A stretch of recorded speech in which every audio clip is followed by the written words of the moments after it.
Isang video ang kumalat sa internet. Makikita ang isang grupo ng mga sundalo sa isang bansa sa kanlurang Aprika, na nakatalaga sa kagubatan, ang nagpapalipas ng oras, nang makita nila ang isang unggoy. Kilala ang lahi ng unggoy na ito, na may angking talino, dahil siguro walang maisip na mapaglibangan ang mga sundalo, ay napagdiskitahan nila ang unggoy.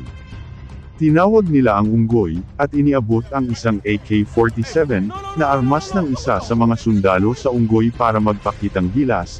Kinuha naman ito ng unggoy, at naiintriga ito sa sandata, kaya nagsimulang kalikutin niya ito, pero sa hindi sinasadya, nakalabit niya ito at pumutok, nataranta at natakot ang mga sundalo ng sunod-sunod na paputukan sila uli ng unggoy. Nagsitakbuhan sa iba't ibang direksyon sa takot ang mga sundalo, kinantsawan sila ng unggoy, at itinaas pa ang baril bilang tagumpay.